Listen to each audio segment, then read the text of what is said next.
Montréal Abbesse ce soir devait parler d'intégration.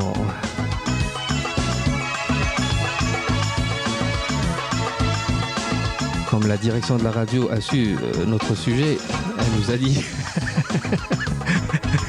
Elle nous a demandé d'aborder le sujet en arabe, mais elle nous a dit, vous savez très bien, vous n'avez pas le droit de parler arabe. Donc ce soir, on a décidé de parler de discrimination.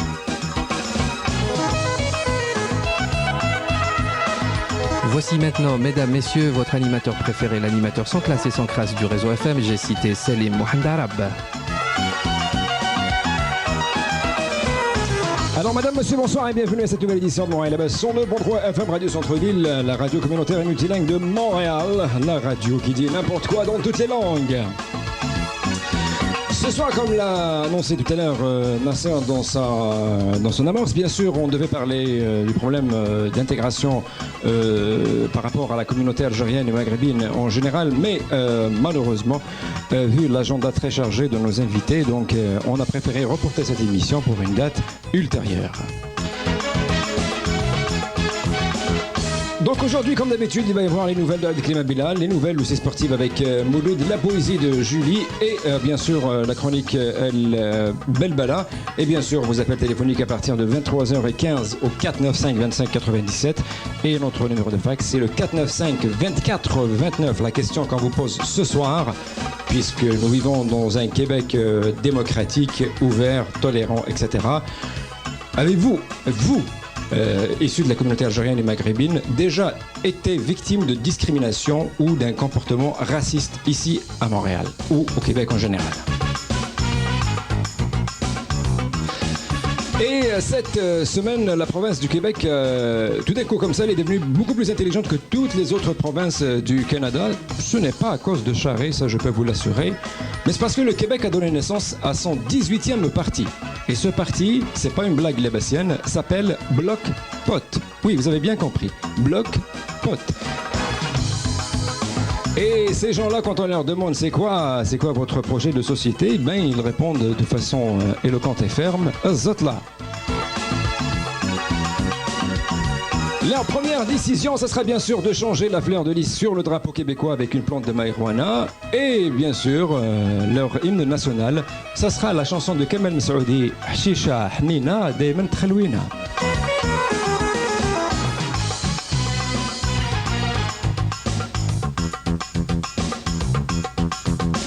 Alors, donc, comme d'habitude, une semaine après tout le monde, voici le apocalypse de l'information. En direct de la salle des nouvelles de Radio Centre-Ville, Abdelkrim Abela et les informations de Montréal Abbesse.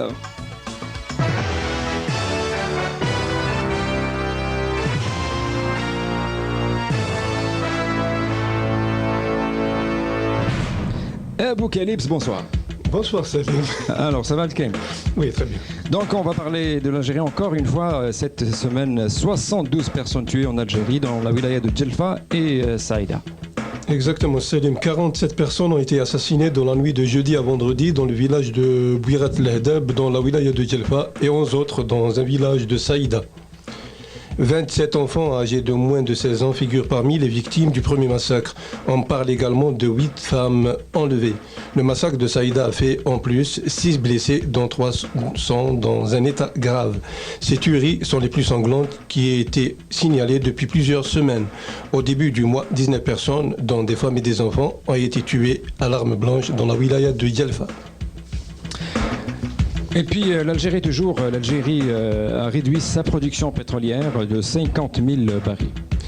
De 800 000 barils par jour, l'Algérie a annoncé dimanche qu'elle allait réduire 50 000 barils de sa production de pétrole à partir du 1er avril dans le cadre d'un accord sur les cours convenus entre les pays producteurs tant de l'OPEP que non membres de cette organisation. En effet, dans un communiqué commun, l'Arabie saoudite, le Venezuela et le Mexique ont déclaré que les pays producteurs ont décidé de réduire de 1,6 million à 2 millions de barils par jour l'offre mondiale afin de redresser les cours par élimination des excédents pétroliers sur le marché. L'OPEP tiendra le 30 mars à Vienne une conférence ministérielle de ses membres. Tractation serrée entre le gouvernement et l'UGTA. Le gouvernement, semble-t-il, a lâché du lest, mais c'était conformément justement à l'adage algérien qui dit « Medbouh l'Aïd ou l'Ashura ». Après plus de 20 heures de négociations particulièrement difficiles tenues à huis clos au palais du gouvernement d'Alger, Ahmed Yahya, Premier ministre algérien, a offert hier des concessions limitées qualifiées par la presse locale de conjoncturelles à la centrale syndicale UGTA au terme d'un accord qui prévoit le gel de nouvelles dissolutions d'entreprises afin d'atténuer la montée du mécontentement social. Sidi Saïd, le secrétaire général par intérim de la puissante centrale syndicale qui ne cautionne les grèves qu'en présence du chef de l'État, avait déposé un mémorandum réclamant une nouvelle politique de relance économique. L'UGTA s'attend, si des mesures urgentes ne sont pas prises par le gouvernement, à ce que le chiffre des travailleurs compressés atteigne les 300 000 d'ici la fin de l'année. Et puis concernant le FLN, tractation absurde autour d'un bureau politique désigné d'avance. La contestation des résultats du 7e congrès du FLN risque de faire l'effet d'un pétard mouillé. Le comité central élu à l'issue de ce congrès a tenu sa première session jeudi à huis clos. Il va de soi au Club des Pins à l'effet d'élire les membres du bureau politique. Ben Hamouda, dans un souci de reconquérir la base de l'ex-parti unique secoué par les contestataires, envisage de prendre des sanctions, sans préciser de quelle nature elles seraient, à l'encontre de quiconque s'exprimera en dehors du cadre du parti. Des consultations très serrées se sont poursuivies très tard hier pour dégager les prétendants du bureau politique. Finalement, des noms connus sur la scène politique nationale ont été retenus dans la composante du bureau politique, dont Belayat, Benflis, Mjahed et Kharoubi.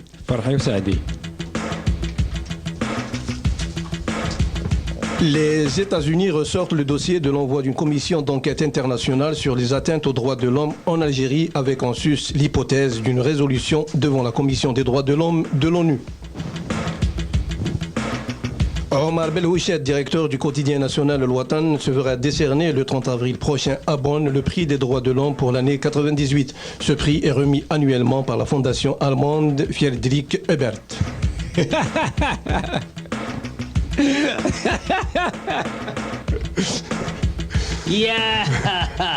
Ça aurait jamais pris.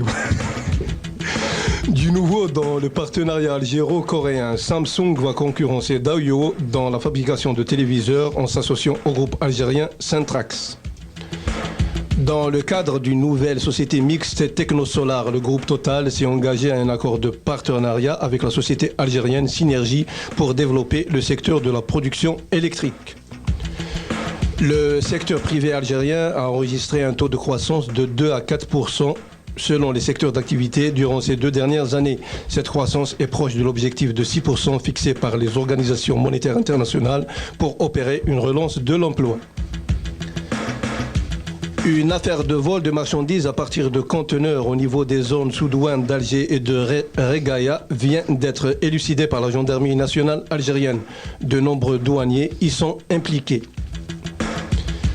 Au Maroc, première décision importante de Abdelrahman Youssouffi, nouveau chef du gouvernement marocain. Youssouffi a demandé à ses ministres de produire une déclaration de leurs biens. C'est la fin de nos informations. Salim, à toi le micro. Merci beaucoup, Abdelkrim. Mais tu sais que les Marocains, ils sont très déçus. Hein. Ouais, tu sais pourquoi? Parce que Driss El Bassali est toujours là. Tu ne sortiras jamais de l'intérieur, celui-là. Écoutez les Marocains, Driss El Bassali ne partira pas, il partira avec le roi. D'ailleurs, je peux te le rappeler, la boule de cristal qui a été abandonnée ici, nous l'avait déjà prédit. Exactement. Oui. Alors, nous allons partir en musique maintenant avec un maître de la chanson kabyle. Il s'agit bien sûr de Slimane Azm Allah yarhamou. Il va nous raconter l'histoire d'un crapaud qui se prend pour quelqu'un d'autre. Et à un moment donné, il s'est éclaté en 1000 morceaux et sa peau a été emportée par le vent. Écoutez ça.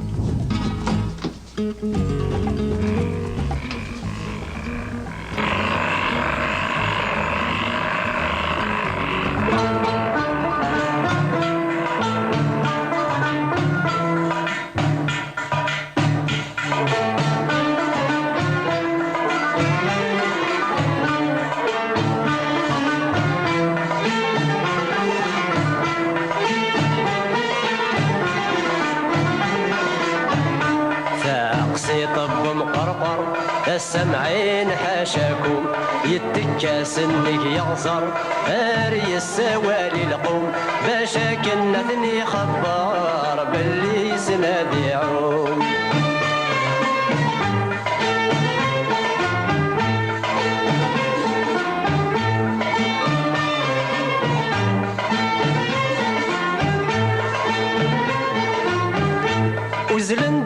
وسيا وسيا ذلولو في ذي الملايين ويروح السنية ويوهم ذا شو يصارن واسل خوفك وذ الحياة والمن دقا ذاون واسل خوفك وذ الحياة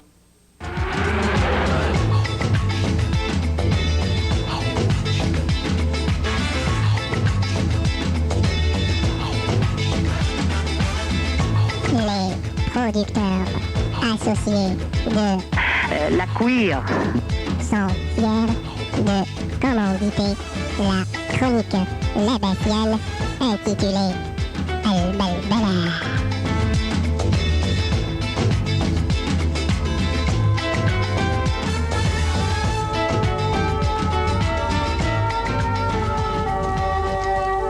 البلبلة تحت عنوان يمين دور يسار دور. L'Algérie est une terre fertile, tellement fertile que les partis politiques se multiplient comme la bactérie mangeuse de chaises. Les uns rêvent de pouvoir, les autres font rêver le pouvoir.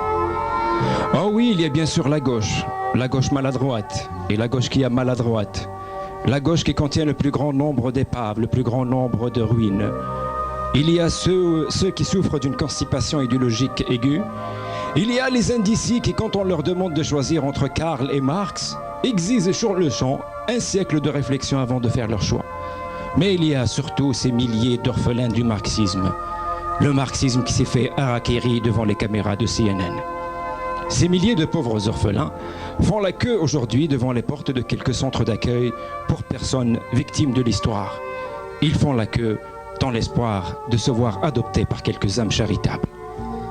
Mais comme un malheur n'arrive jamais seul, ces pauvres orphelins n'ont pas été adoptés, mais réadaptés. Intégrés à la fonction Liklia, ils sont devenus par la force des choses exterminateurs de rats et de cafards. Ces anciens camarades qui, quand le communisme était la théorie indépassable, selon la formule malheureuse de Jean-Paul Sartre, à ce moment-là, ils nous disaient « Nous on sait, vous ne savez pas ». Aujourd'hui, semble-t-il, rien n'a changé. Et puis, ils crient à la face de ceux qui voudraient bien les entendre « Nous, on tue, vous ne tuez pas ». Il est vrai que rien ne se crée, rien ne se perd, tout se travestit.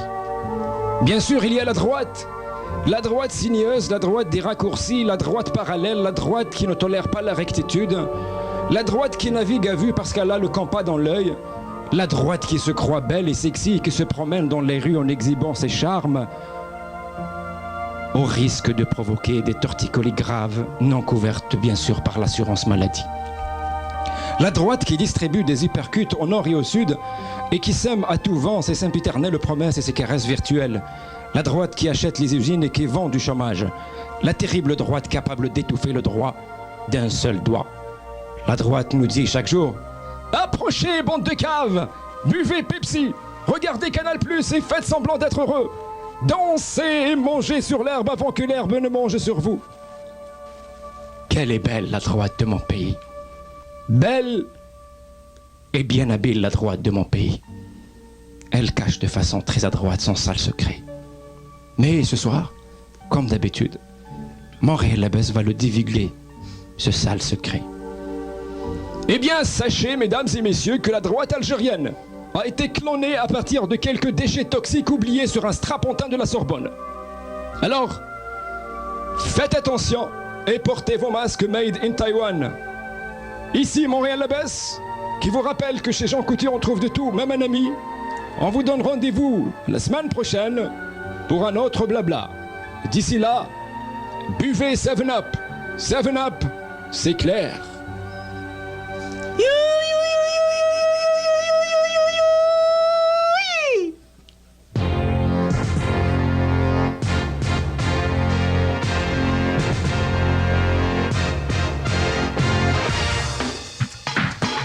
Retour ici sur le boulevard, bien sûr, toujours avec nos informations sportives. Maintenant, c'est Mouloud, le monsieur au sourire fracassant, le sourire vendu à la bourse, bien sûr, coté à la bourse, excusez-moi, indexé sur les prix du pétrole.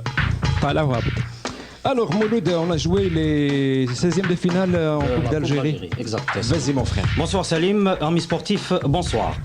Après les 32e de finale et l'élimination du Mouloudia d'Alger, du Shabab de Belcourt, du Wab de Boufarik, de Ain Mlila et du Cap de Batna, les caprices de Dame Coupe continuent. Cette fois-ci, c'était au tour de la JS Kabylie, terrassée par la modeste équipe de Meshria, de l'USM Blida, éliminée par l'entente de Kolo, et de l'US Chaouia, éliminée par Ain el-Beida. Le cendrillon de ces 16e de finale reste incontestablement la surprenante équipe de Souq Na'man. Tu sais où ça se trouve, Salim? Non, mais ils ont le droit d'exister et de gagner aussi. Souq Na'man a écarté les tombeurs du Mouloudia d'Alger lors des 32e de finale, l'USM Khenchla. Ça te fait plaisir. Hein? Bien sûr. Ils nous ont vengés. Les autres résultats par les chiffres. Le Wydad de Mostaganem et le MOC de Constantine ont fait match nul 0 partout. C'est le Mouloudia de Constantine qui est sorti vainqueur grâce au tir au but. L'US Chaouia 0, Ain el-Beida 1. Zhaoula 0, JSM Tiaret 2, Larouat 1, Hidra 1, Larouat vainqueur au penalty, Bouira 1, Khmis el-Khachna 1, Khmis el-Khachna vainqueur au penalty, Hamra Annaba 3, Al-Alma 0, l'USM d'Alger 2, l'IRM Béchar 0, USM El-Harrach 4, Maghnia 2, Djidjel 0, Tlijan 0, Tlijan vainqueur au penalty, Al-Hajjar 1, Mostaganem 0, USM Annaba 1, Al-Attaf 0. Avant de passer aux différentes coupes africaines, j'aimerais juste signaler que l'entraîneur du Mouloudia d'Alger, Abdelwahab Zennir, a été viré et remplacé par Mohamed Hankouch et Ali Benchir, l'ancien coqueluche du Mouloudia d'Alger. Cette éviction survient après les résultats catastrophiques du Mouloudia d'Alger. Nous passons maintenant aux différentes coupes d'Afrique. Les représentants algériens ont connu des fortunes diverses. Ce sont les Usmistes qui s'en sont le mieux tirés. Ils ont profité du forfait de leur adversaire, dont je ne connais malheureusement pas le nom, pour se qualifier pour le prochain tour. Par contre, le CS Constantine a raté son premier rendez-vous africain en se faisant battre par les douaniers de l'AS Douane de Dakar par 2-1. C'est à Dakar. Oui, au Sénégal. Oui. Les Sanafir vont certainement se rattraper, Salim. Match retour. En coupe de la CAF, les Hamaraoui du Mouloudia d'Oran, quant à eux, se sont inclinés par la plus petite des marges, 1-0 face aux Sénégalais encore de l'AS Jeanne d'Arc. Nous passons maintenant à d'autres informations sportives. Le comité olympique algérien vient d'élire son nouveau président. Il s'agit de M. Mustafa Larfaoui, l'actuel président de la Fédération internationale de natation. Nous terminons par la gaffe de M. Issa Hayatou. M. Issa Hayatou, président de la Confédération africaine de football, a annulé la visite de 4 jours qu'il devait effectuer à Alger. Au moment où une importante délégation conduite par M. Diaby, président de la Fédération algérienne de football, et comprenant des cadres du ministère de la Jeunesse et des Sports et de la Fédération algérienne de football, et un grand nombre de journalistes qui l'attendaient, je disais, à l'aéroport Houari Boumediene, c'est un fax qui atterrit à la FAF pour informer ses responsables de la défection de M. Hayatou. M. Hayatou, selon certaines sources, aurait invoqué des raisons de sécurité. Il aurait reçu des menaces au siège de la CAF et de la FIFA, au Caire et à Zurich. Après ce grave précédent, la FAF aurait l'intention de convoquer une réunion extraordinaire du bureau exécutif de la CAF, Salim. Eh bien, mon cher Mouloud, merci beaucoup pour toutes ces informations sportives et nous allons faire une pause publicitaire tout de suite. Alors voilà, nous sommes de retour ici. Avant de partir en musique, je voudrais attirer l'attention de la communauté algérienne, surtout et maghrébine en général, et tout le monde en tous les cas, sur le cas d'un Algérien qui s'appelle Kamel Bouchama. Il va être déporté le 11 avril prochain. C'est un monsieur qui a perdu son enfant parce que sa femme est partie avec. Il était marié à une Québécoise et apparemment ce monsieur était un peu violent avec sa femme. Elle a décidé de le quitter et lui, il est en prison depuis à peu près plus d'un an. Il va être détourné donc le 11 avril. Juste pour vous donner un exemple, son enfant qui s'appelait Karim Bouchama s'appelle aujourd'hui Marc-Antoine Boucher. Le juge a décidé d'autoriser ce nouveau nom parce que, paraît-il, ce nom va faciliter son intégration à la communauté québécoise. Ce qui me rappelle un peu un autre enfant qui avait pour père un Algérien et qui s'appelait Marc Lépine. Ça n'a pas empêché ce monsieur d'aller massacrer 14 femmes à la Polytechnique de Montréal. Et comble de l'ironie, ce monsieur, il voulait justement se venger des femmes. Alors s'il vous plaît, s'il y a quelqu'un au sein de cette communauté-là qui est capable de venir en aide à Kamel Bouchama, qui va être déporté le 11 avril prochain, on ne fait pas de procès de monsieur-là, c'est-à-dire s'il est violent, s'il a fait quelque chose, etc. On ne parle pas de ça. On voudrait juste que ce monsieur-là bénéficie d'un procès équitable, etc., qu'on revise un peu sa situation, parce que depuis qu'ils ont installé ici cette double pénalité, c'est-à-dire passer votre temps en prison et à la fin de votre prison on vous déporte, ça risque d'arriver à n'importe qui. Et si c'est possible, moi personnellement je ne sais pas comment on pourrait l'aider, mais c'est à vous justement de réagir, et c'est à vous d'essayer de faire quelque chose. On parle...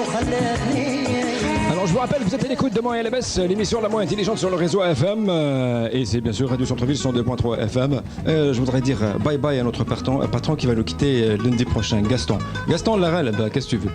Alors à la prochaine. Alors on va parler maintenant à notre Julie Nationale. Bonsoir Julie. Bonsoir. Alors c'est un poème qui a pour titre La Route. Exactement. Très bien, donc... en fait c'est un poème qui a été écrit par un adolescent qui doit, je pense, 14-15 ans. Et je suis tombée sur ce livre-là qui m'a vraiment impressionnée. Parce que c'est des adolescents qui ont écrit ça et c'est vraiment très très beau. Est-ce que ça parle de hot dog et de pocket pizza ou... Non, pas vraiment. D'accord, alors je te laisse aller.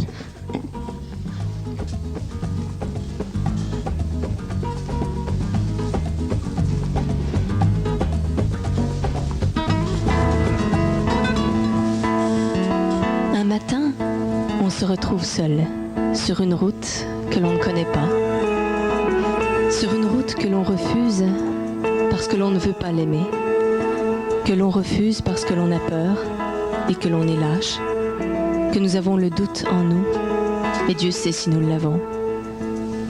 Un matin, on se retrouve à deux sur la même route, mais l'on s'ignore. Qu'importe que l'on soit deux, puisqu'on ne la connaît pas, que l'on ne veut pas la connaître et l'aimer, cette route. Un matin, on se retrouve sur la même route, une route toute nue et toute vêtue en même temps. Toute nue parce qu'on ne l'a pas encore marchée, toute nue parce qu'on ne veut pas la vêtir, toute nue parce qu'on l'a trop trahie, et toute vêtue parce qu'on a trop pleuré, trop hurlé la nuit et que l'on a trop pensé. Je veux marcher sur cette route, je veux l'aimer et la connaître, je veux la vivre à deux. Cette route, je veux la vêtir de chansons et d'espoir, d'amour et de joie. Qu'est-ce qu'un homme qui n'attend plus, qui n'espère plus? Qu'est-ce qu'un homme qui n'aime pas? Je veux espérer, je veux aimer, je veux bâtir mon idéal sur cette route. Je veux vivre la vie. Eh bien, Julie, merci beaucoup. C'était vraiment très, très beau. Alors, on va poursuivre en musique. La semaine dernière, à la fin de l'émission, bien sûr, il y a un monsieur qui m'a appelé. Il me dit... Monsieur, ça fait au moins 6 mois que vous n'avez pas passé 4 shows. Alors, il faudrait nous passer un peu de chansons Chewy. Alors, on va passer une chanson Chewy. Et au fait, on a réussi à déchiffrer ce que signifie BTS. Maintenant, on le sait. Ça veut dire, c'est des gens qui aiment leur steak bien tendre et saignant. Attention.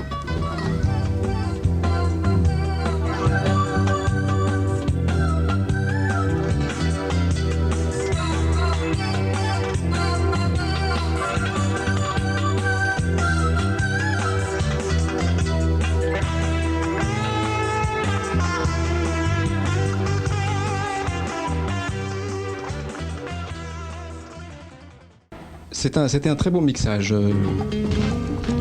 Bon, alors nous sommes de retour ici à nos studios au 5212 boulevard Saint-Laurent. Je vous rappelle que c'est Montréal à la base. Notre numéro de téléphone est le 495 25 97. Numéro de fax 495 24 29. La question qu'on vous pose ce soir, c'est par rapport justement à la discrimination, c'est par rapport au racisme. Ici au Québec, apparemment, en apparence, il n'y a pas de racisme, il n'y a pas c'est une société très tolérante, du moins selon la propagande officielle. Alors, vous qui êtes issu d'une communauté culturelle, on parle ici plus particulièrement des Maghrébins. Avez-vous déjà été victime d'un comportement raciste à votre égard, ou bien avez-vous déjà été victime d'une discrimination, par exemple en matière de recherche d'emploi, ou bien quand vous allez signer un bail pour un nouveau logement, ou bien quand vous envoyez votre fils à la garderie, etc. Enfin, je pourrais citer des tas d'exemples. C'est à vous justement de nous appeler au 495 25 97. Mais donc on vous parlera à peu près dans 2 minutes. Donc je vous rappelle la question qu'on vous pose ce soir. On va juste permettre après de sortir du studio pour aller dans l'autre studio prendre vos appels au 495 25 97. Je vous rappelle donc la question qu'on vous pose ce soir. Avez-vous déjà été victime d'un comportement raciste à votre égard, bien sûr, ou bien d'une discrimination quelconque? C'est au 495 25 97 et vous pouvez aussi réagir à l'histoire de Kamel Bouchama qui va être déporté, bien sûr, très bientôt. Qu'est-ce qu'on Fix, bien sûr, et nous allons parler tout de suite à Tahar. Tahar sur la une. Tahar, bonsoir. Bonsoir. Oui, Tahar. Salam alaikum. Je voudrais juste intervenir concernant le dénommé Bouchama Kamel. Oui. Il me semble que c'est en premier lieu aux autorités algériennes, au consulat, d'essayer de, je ne sais pas moi, essayer d'arranger ça s'il le peut. Si le consulat se trouve incapable de régler ça, et bien que la communauté algérienne s'engage, je ne sais pas, par peut-être mettre un fonds ou quelque chose, ouvrir un compte, essayer de prendre un excellent avocat, essayer de faire des pressions, je ne sais pas comment trop. Très bien, Tahar. Dis-moi pour la question qu'on pose ce soir, est-ce que tu as déjà été victime d'un comportement raciste ici au Québec? Non. D'accord, alors Tahar, je te remercie beaucoup et garde bien sûr le cap sur Montréal-Basse. Karim sur la 2, bonsoir. Karim? Oui, bonsoir. Oui, bonsoir Karim. Oui, j'appelle le sujet, je suis hors du sujet de racisme, mais j'appelle sur le sujet de Kamel. Oui. Ok, parce que moi je trouve que vous avez parlé de Marc Lépine. Oui. Je vois qu'il n'y a aucun comment dirais-je là, entre Marc Lépine et Kamel qui va être déporté sur l'Algérie. Non, vous n'avez pas compris le lien que j'ai fait entre Marc Lépine et Kamel Bouchama. J'ai dit que l'enfant de Kamel Bouchama a eu comme un nouveau nom qui va lui permettre, semble-t-il, de s'intégrer à la communauté, enfin à la société québécoise. Ouais. Mais c'était juste pour dire que c'est pas seulement le nom qui va nous permettre d'être accepté ou de ne pas être accepté. Ça prend beaucoup plus que ça pour vivre convenablement bien dans une société. C'est ça le lien que je fais. Je n'ai pas fait de lien entre Kamel et... Allô? Oui, je vous entends, monsieur. Oui, ça c'est dans la société québécoise. Mais étant donné que Marc Lépine, il y avait un père algérien, oui. C'est pas parce que tous les enfants qui sont nés ici avec un père algérien qui vont être violents comme ça. Faut pas dire que, c'est-à-dire que chaque enfant qui a un père algérien, il va être violent comme son père. C'est-à-dire que tous les Algériens sont violents. Non, je sais pas. C'est comme ça que j'ai compris la chose. D'accord. Alors, je pense que vous n'avez pas compris bien le lien que j'ai fait. En tous les cas, c'est votre opinion. Je la respecte, Karim. Merci beaucoup. Et nous allons parler maintenant à Naïma. Naïma, bonsoir. Oui, bonsoir. Oui, Naïma. Je vous parle de la discrimination. Oui. De ne pas déjà parler en arabe. Ce que moi, je trouve que c'est déjà une discrimination. Ok, mais à part ça, est-ce que dans votre vie quotidienne... Moi, je n'ai jamais eu de problème sur ça, c'est vrai. Ok. Il faut bien se défendre dans la vie. Mais connaissez-vous des gens dans votre entourage qui ont été déjà victimes de discrimination ou de... Je ne connais pas beaucoup de gens sur ce sujet. Mais moi déjà je trouve que déjà qu'on ne peut pas parler en arabe à la radio, là, je trouve que c'est déjà une discrimination. Très bien, mais à part ça, vous trouvez que la société québécoise est quand même une société très tolérante à l'égard des communautés culturelles? Désolé, il y a des sujets, c'est très vaste comme sujet. Hein. Oui, alors Naïma, je te remercie beaucoup. On va maintenant parler à Steve ou Steve, ou alors on va... Steve? Oui. Oui, bonsoir. Bonsoir. Oui. Bon, quel message vous pouvez lancer ou qu'est-ce que vous pouvez faire pour éviter la déportation de M. Bouchama? Justement, c'est ça c'est la question qu'on se pose. C'est-à-dire, moi personnellement, j'ai pas d'idée, j'ai pas je suis pas un avocat, donc je connais pas la technicalité, si vous voulez, de la chose. Mais c'est le sujet qui est discuté, c'est tout. Ah d'accord. Je suis un bon ami de M. Bouchama. On est quand même assez proches. Puis les démarches ont été faites amplement avec les avocats. Et, malheureusement, il n'a pas pogné des bons avocats là-dessus. D'accord. Donc, selon toi, on ne peut pas faire grand-chose là-dessus? Bon, je souhaite bien qu'on fasse quelque chose quand même. Alright, Steve. Alors, c'est ce qu'on va voir avec les autres auditeurs. Merci beaucoup et à la prochaine. Et nous allons parler maintenant à Sabrina. Sabrina, bonsoir. Oui, bonsoir, monsieur. Oui. C'est pour le monsieur que vous parlez qui va aller dans son pays, là? Oui. Au mois d'avril? Oui. Ben, si j'étais à votre place, je demanderais une pétition qui puisse rester ici au Canada pour avoir la justice qui soit bien rendue, là. Mm-hmm. Et puis, si on lui change son nom, je crois qu'on n'a pas le droit, s'il est marié légalement, oui. porter le nom de sa mère et de son père. Oui. Il est marié légalement. Maintenant, s'il veut un bon avocat, je peux lui en référer un très bon. Je ne pense pas, c'est-à-dire qu'on puisse faire de la publicité pour un avocat dans le cadre de cette émission. Je crois que les bons avocats, on sait où les trouver. Donc. Mais Sabrina, donc vous trouvez que c'est injuste que de voir que ce monsieur-là a vu le nom de son enfant changé par une autre personne? Je trouve pas ça correct. Si j'avais le même problème, que l'enfant porte le nom de la mère et du père. Ils sont enregistrés légalement devant Dieu et s'ils sont bien mariés, il a le droit de porter le nom de son père. D'accord, merci beaucoup Sabrina. Nous allons parler maintenant à Nassar. Nassar, bonsoir. Oui, bonsoir Salim. Oui, Nassar, s'il te plaît, est-ce que tu peux... Oui, attends, juste 2 petites secondes, s'il te plaît.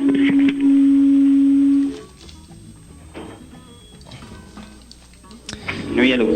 Nassar... pourtant j'ai baissé, je t'assure. Hein. Non, est-ce que tu peux carrément la fermer, la radio? Oui, Nassar. Ok. Allez, Nassar, vas-y. Oui, voilà, écoute, avant d'intervenir justement à ce sujet-là qui me paraît un peu important pour moi, au sujet de ce monsieur, non pas de la discrimination. Oui. Donc voilà, je suis tout à fait d'accord avec cette dame-là qui vient juste vous avoir au téléphone. Oui. Voilà, donc moi ce que je vous propose, c'est que, bon, étant vous tenez une station Montréal-Abbesse, oui. Moi je vais vous demander une chose, apparemment, bon, elle paraît un peu, enfin je dirais, un peu osé, quoi. Donc vous, pourquoi pas aller directement voir le juge de ce monsieur-là, justement, qui l'a jugé, qui s'est dit, ouais, on va déporter ce monsieur. Vous allez directement demander à ce juge d'avoir une autorisation spéciale pour vous, enfin je veux dire vous étant animateur, et d'aller directement interviewer ce monsieur dans sa cellule, et puis nous faire passer son message, nous faire écouter qu'est-ce qu'il en pense, qu'est-ce qu'il a fait au juge, parce que moi personnellement, je connais pas son dossier, voyez-vous. Oui. Je suis un peu essoufflé parce que j'ai fait le parcours. Hein. Il n'y a pas de problème. Dis-moi, Nassar, à part ça, est-ce que toi, tu as déjà été victime de discrimination ici au Québec? Écoutez, moi personnellement, ça fait pratiquement 1 an et demi que je suis là. Bon, c'est vrai que j'étais, enfin, vraiment, j'ai pas été touché par ça, quoi. Donc, parce que disons, j'ai pas ma langue dans ma poche, donc je peux utiliser quand je veux, quand je peux. Donc, personnellement, non, j'ai pas touché par la discrimination ni par le racisme, ni, enfin, quel que soit de ce genre, quoi. Mais vous n'avez pas répondu à ma question, enfin à ma proposition plutôt. Ah oui, ça pour revenir à ta proposition, Nassar, je vais te dire une chose, c'est-à-dire à Montréal-Abbesse, vous savez, nous sommes des bénévoles et pendant toute la semaine, je peux vous dire qu'on travaille de 6 à 6. Hein. C'est-à-dire que, au fait... Pas à vous spécialement, mais à vos dirigeants, je sais pas moi, parce que apparemment ce dossier-là, bon, c'est un Algérien, ça c'est sûr comme nous, enfin je veux dire, je suis Algérien plutôt, donc ça me touche comme sujet, voyez-vous, donc c'est pour ça que je vous le demande, est-ce que vous étant enfin je veux dire animateur, et directement interviewer ce monsieur, enfin je veux dire dans sa cellule, quoi, ou enfin je sais pas où il est exactement en ce moment, mais donc... Nassar, ça éventuellement on pourrait le faire, mais c'est-à-dire qu'à Montréal-Abbesse, on veut rester, si vous voulez, dans notre cadre d'émission d'information, de divertissement, on veut pas se marcher sur les plates-bandes des autres, je pense que c'est à la communauté à travers ses structures, à travers ses organisations, ses associations, ou je ne sais pas quoi, d'agir et d'essayer de créer un lobbying, pas seulement pour le cas Bouchama, mais pour toutes les autres... Non, mais je suis tout à fait d'accord, parce que voyez-vous, je suis pas le seul apparemment qui connaît pas le dossier, donc Donc c'est pour ça que je vous le demande pour que la majorité des Algériens et des Algériennes sachent ce qui s'est passé. Comme ça la personne qui est en prison pourra s'expliquer. Enfin, je veux dire, on pourra l'entendre, je sais pas moi, par la voix d'enregistrement, je sais pas moi, ou peut-être par la voix enfin je sais pas, autre chose quoi. Donc cette personne pourra s'exprimer, comme ça tous les Algériens qui sont ici à Montréal ou à Québec pourront éventuellement avoir plus d'idées, plus comme ça les gens avant d'appeler. Donc enfin moi ce que je voulais dire c'est avant de faire l'émission c'est que enfin je veux dire d'interviewer la personne d'abord, c'est-à-dire voir directement la personne, comme ça vous avez tous les détails en main et là vous portez directement à l'émission, vous dites voilà écoutez on a justement été voir cette personne qui est emprisonnée, donc voilà, donc c'est ça quoi. Donc c'est pour ça moi je pense qu'il y aura pas mal d'auditeurs et d'auditrices, croyez-moi, qui connaissent pas plutôt ce sujet, donc ils vont être un peu dans la vague. D'accord Nasser, merci beaucoup. Alors on a compris ce que vous voulez dire. Nous allons partir en musique et au retour bien sûr on continue avec vous au 495 25 97. C'est moi et la basse qui se poursuit jusqu'à minuit. J'ai la bouche complètement sèche.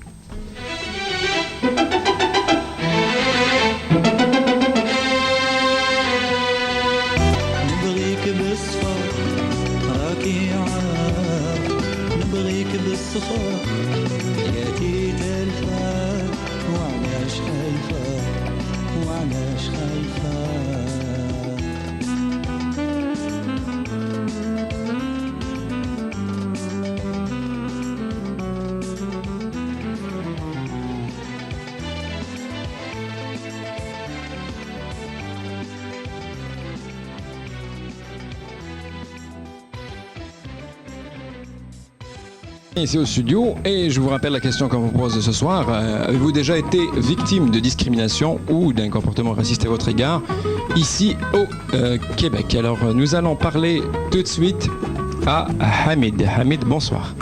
Oui, bonsoir. Je voudrais justement remercier la station. Merci. Et au sujet le sujet de ce soir, moi je suis un ami personnel de M. Bouchama, justement. Donc je connais bien son histoire et je dois dire que le cas de M. Bouchama, ça nous a tous surpris parce que pour nous, son mariage avec son ex Nathalie, c'était un modèle de mariage mixte. Hamid, est-ce que tu peux changer de téléphone s'il te plaît? La communication est très mauvaise, on n'entend absolument rien du tout. Alors, essaye d'utiliser un autre combiné s'il te plaît et rappelle-nous parce qu'on n'entend absolument rien du tout. Nous allons parler... Allô, oui Oui. Vous m'entendez très bien comme ça? Oui, c'est Hamid? Oui. Alors, allez-y. Ok, j'ai changé de téléphone. Très bien. Donc je disais, je suis un ami de M. Bouchama. D'abord, il ne s'appelle pas Kamel, il s'appelle Abdelrahman. Très bien, on s'est trompé, alors vous faites bien de le corriger. C'est ça. Donc comme je disais, c'est un ami que j'ai connu. J'ai connu Abdelrahman quand il était marié avec sa femme, son ex Nathalie. Et donc comme je disais, c'était pour nous autres un exemple d'un mariage mixte réussi, c'est-à-dire c'était le parfait amour, le parfait mariage, jusqu'à ce que on a été ébranlé par l'histoire qui lui arrive. Néanmoins, c'est pour revenir à votre sujet de le racisme ici au Québec. Oui. Justement, je crois, moi, M. Bouchama, il a été dans son procès, il a été jugé par son appartenance, que ce soit musulman, algérien et tout le tralala qui vient après. C'est parce que sa femme, quand elle l'a accusé, on se souvient toujours du best-seller de Jamais sans ma fille. Et c'est ce qui, les accusations qui sont portées contre M. Bouchama, c'était justement des accusations, que ce soit agression sur sa femme, enlèvement de son fils pour le ramener en Algérie. Et donc, quand on veut se débarrasser de son chien, on l'accuse de rage. Donc c'était ça, son histoire. Ça a débuté comme ça. Mais en tout cas, juste pour rappeler que il y a un article qui va apparaître sur le prochain journal Alpha qui justement parle de l'affaire de M. Bouchama. Donc je crois il va apparaître au mois d'avril qui vient. C'est dans le journal Alpha. Pour les gens qui le connaissent déjà, le journal, c'est un journal algérien. Hamid, oui. Donc pour toi, le juge a erré, il a été, si on peut dire, un peu trompé par ses préjugés qu'il a sur les Algériens, les musulmans en général, etc. Alors Hamid, je te remercie beaucoup pour ta participation et nous allons maintenant parler à Myriam. Myriam, bonsoir. Allô, bonsoir. Oui, Myriam. Je vais parler au sujet de monsieur. Ça nous touche vraiment, cette soirée.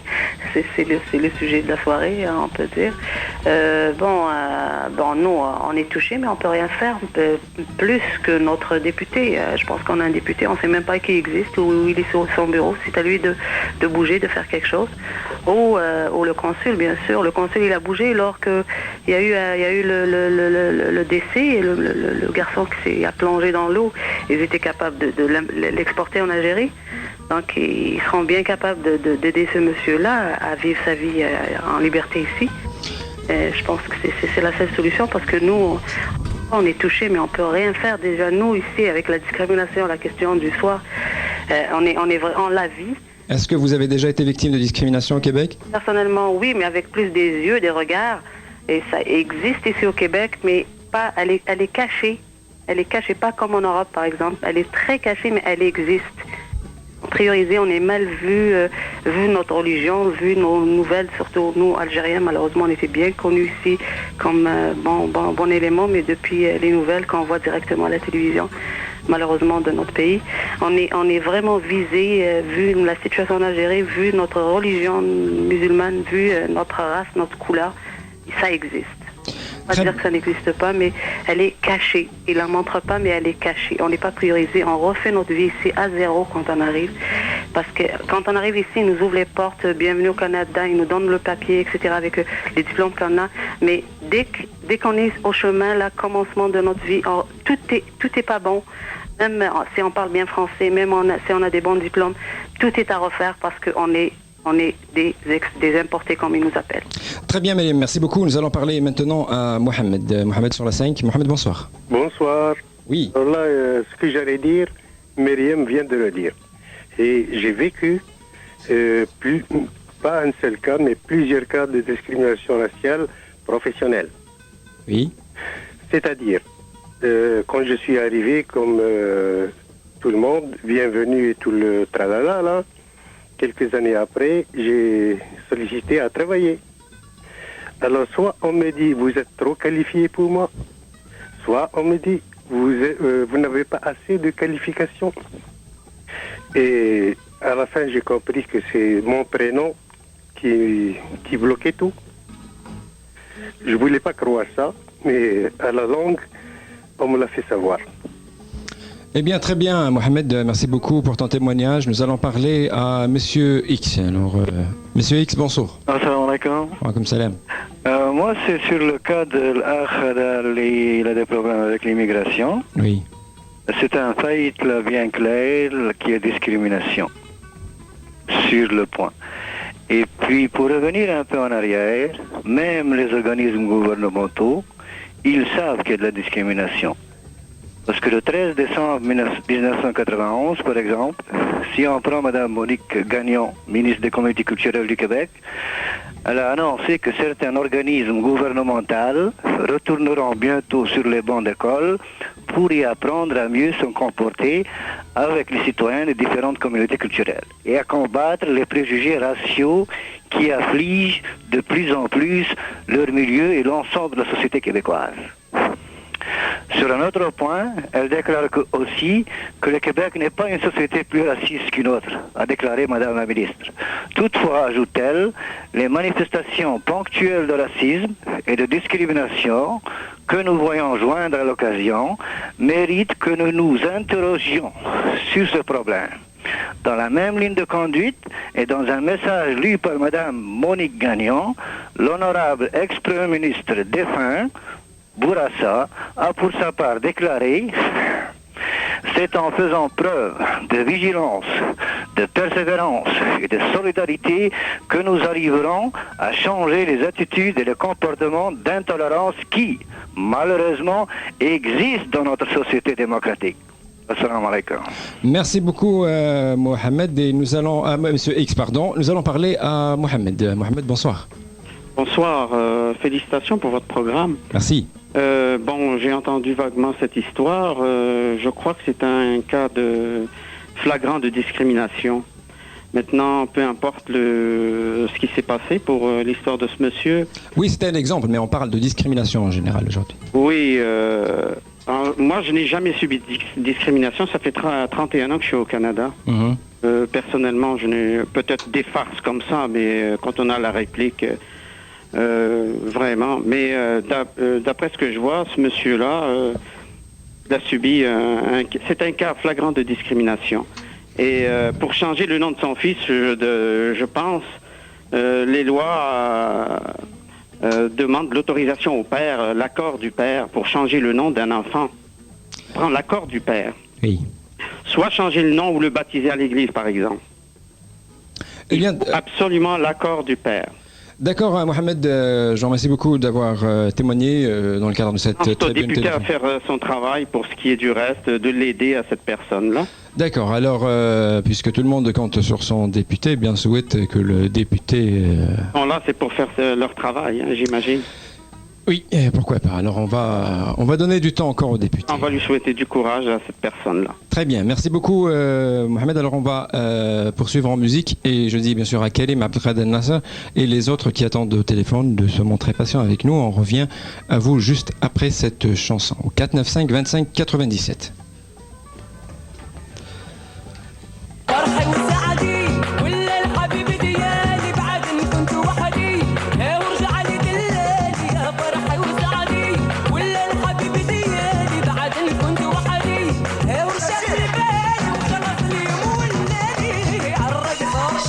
Alors la dame s'appelle Hassiba Amrouche et elle vous demandait de danser bien sûr. J'espère que vous avez bien dansé sur cette chanson. Je vous rappelle que c'est Montréal Base qui se poursuit jusqu'à minuit au numéro de téléphone 495 25 97 tout de suite avec Karim. Karim, bonsoir. Bonsoir monsieur. Oui. Merci pour l'émission. Merci. Et il y a une chose que j'ai pas compris. Oui. Moi ça fait 12 ans que je suis ici. Oui. Je suis un chaudronnier en aéronautique dans les avions. Oui. Quand je suis arrivé ici, moi ils m'ont demandé mes équivalents, j'ai déposé tout mon dossier, j'étais honnête, normal. Oui. Ils ont envoyé le dossier en Algérie pour qu'ils leur répondent pour avoir les équivalences ici. Et c'était le problème, c'est le gouvernement algérien qui n'a pas envoyé rien ici. Mais est-ce que vous avez vos diplômes avec vous? Oui, monsieur. Mais alors, si, dans ce cas-là, vous n'êtes pas obligé d'envoyer vos diplômes au gouvernement algérien pour qu'il les certifie ou des choses comme ça. C'est-à-dire, c'est à vous de faire vos équivalences ici. Oui. Et si vos diplômes sont valables, je ne vois pas pourquoi vous avez besoin du consentement du gouvernement algérien ou de quiconque. C'est-à-dire, ce sont vos diplômes qui parlent pour vous. On s'excuse une minute, je vais abréger tout ça à la même fois. Il y a d'autres mondes qui sont venus d'autres pays, comme Égyptiens, Somaliens et Djiboutiens. On appelle ça pays des sous-développés. Mais ils ont tous leurs diplômes, ils travaillent, ils ont la réponse de leur gouvernement. Moi, je trouve anormal qu'on y aille au consulat d'Algérie pour leur demander qu'ils pouvaient nous aider. Ils peuvent, on le sait. De nous envoyer pour confirmer qu'en quoi ce monsieur-là il a étudié en Algérie parce que c'est en arabe, c'est pas en français. Ah ok, vous voulez dire... Même si on fait la traduction, c'est toujours, ça paraît comme ça. Je pense que c'est pas de la discrimination parce qu'il y a des Égyptiens, il y a des Libanais qui sont dans l'aéronautique. Il y a même les anciens Algériens qui sont dans l'aéronautique. Très bien, Karim. Alors, merci beaucoup pour ton témoignage. J'ai quelque chose à dire. Karim, excuse-moi. Salam alaikum. Alors voilà, il est parti. Donc nous allons parler à Abdelkader. Abdelkader, bonsoir. Alors nous allons parler à Nasser maintenant. Nasser, bonsoir. Bonsoir. Oui, Nasser. Oui, merci pour l'émission d'abord, Karim. Merci. Et puis pour répondre au cas qui se présente aujourd'hui, celui de Kamel Bouchama. Oui. Moi, je trouve que le fait déjà de lui avoir changé de nom, c'est un acte racial en soi. Tu vois? Parce que ça veut dire que si tu possèdes le nom de Selim ou de Nasser ou de quelconque, tu n'es pas apte à être intégré dans cette société. Donc il faut avoir le nom de Tremblay, de machin, etc. Toi, Nasser, est-ce que tu as déjà été victime de discrimination? Discrimination comme ça directement, non. Mais je sais que ça se fait d'une manière silencieuse et pernicieuse.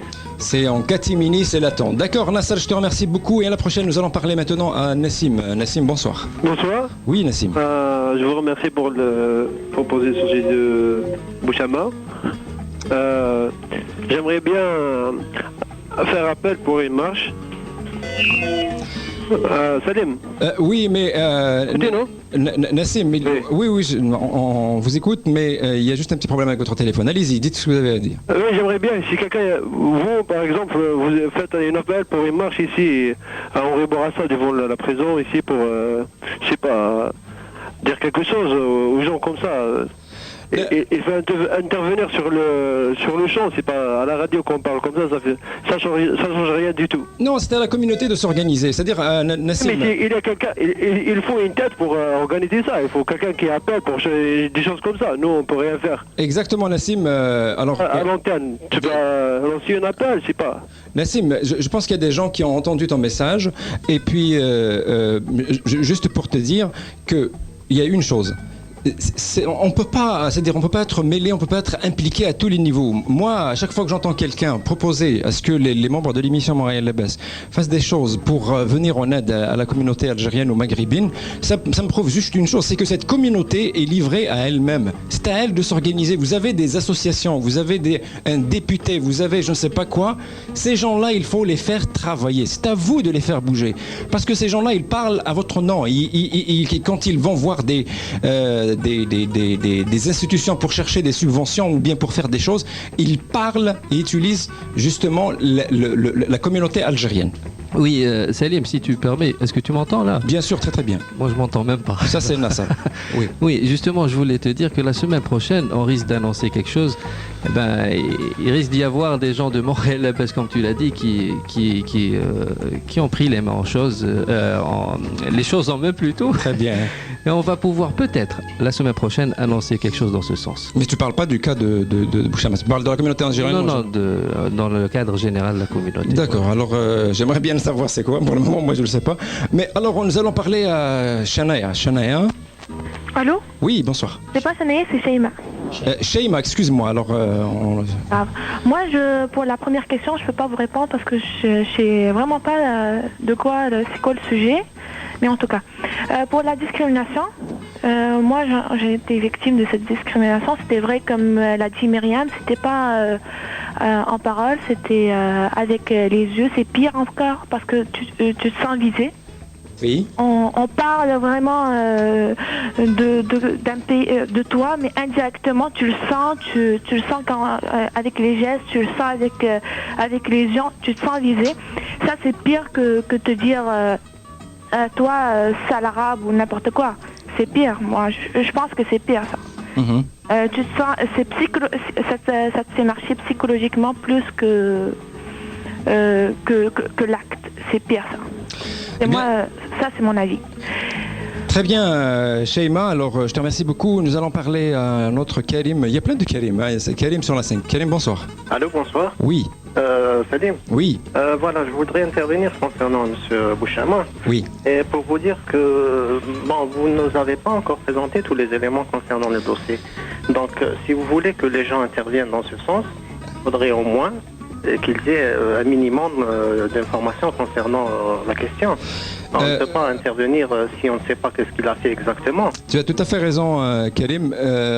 Au fait, moi je vais vous dire franchement, c'était pas le sujet de la tribune téléphonique. On voulait parler de discrimination. Moi, j'ai cité l'exemple de Bouchama comme exemple, et apparemment ça a poigné, comme on dit ici au Québec, l'attention de nos auditeurs. Et là, moi, j'ai pas de données comme, c'est-à-dire, on essaiera, Inch'Allah, d'avoir plus de détails là-dessus, mais pour le moment, oui.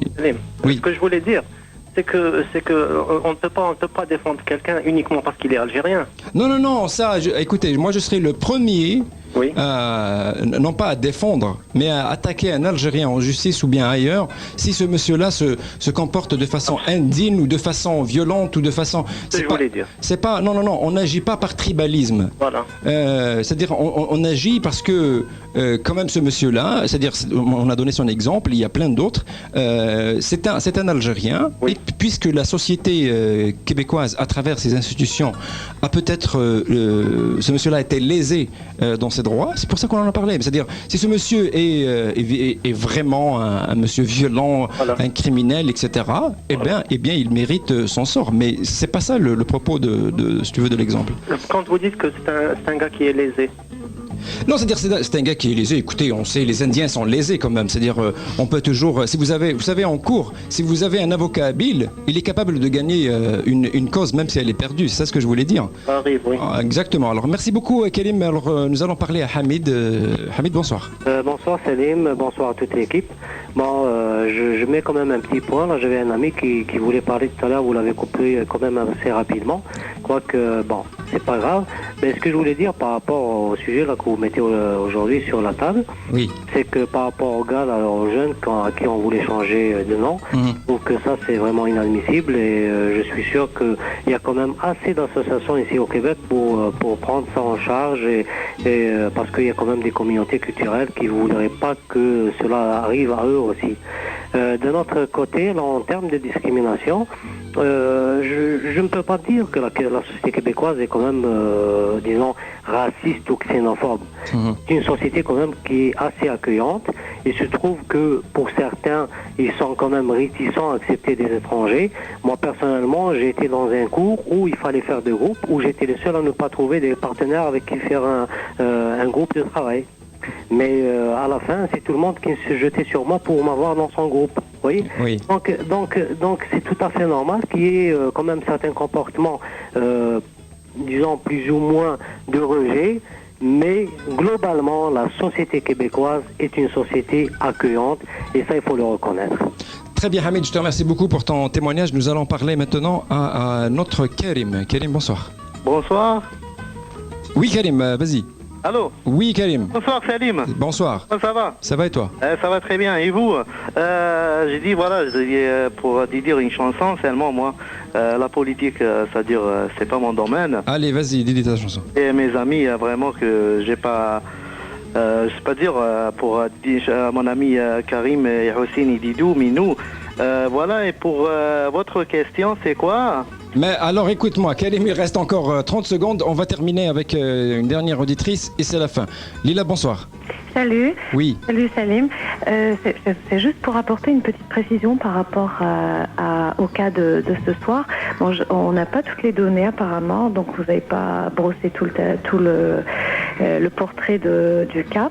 Oui. Mais moi, je voulais apporter une précision au niveau du Code civil par rapport au changement du nom.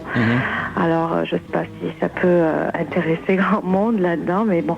Le Code civil stipule en article 54, je parle bien du Code civil et non pas criminel, hein, lorsque le nom choisi par les pères et mères comporte un nom de famille composé ou des prénoms inusités qui prêtent au ridicule ou sont susceptibles de déconsidérer l'enfant, le directeur de l'état civil peut inviter les parents à modifier leur choix.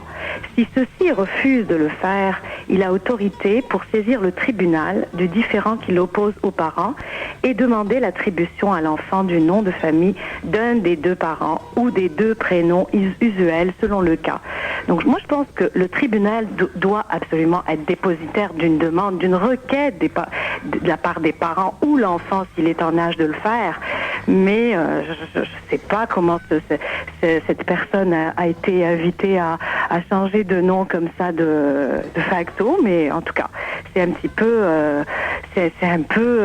bizarre, je dirais. Oui, Lila, excuse-moi, on doit s'arrêter ici, il est déjà minuit, donc l'émission est terminée. Merci beaucoup pour ton témoignage, merci beaucoup pour tes précisions, à la prochaine.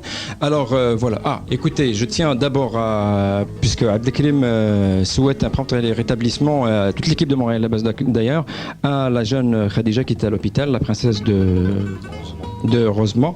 Je tiens à présenter officiellement ici mes excuses à notre réalisateur et producteur Nassar, il sait pourquoi.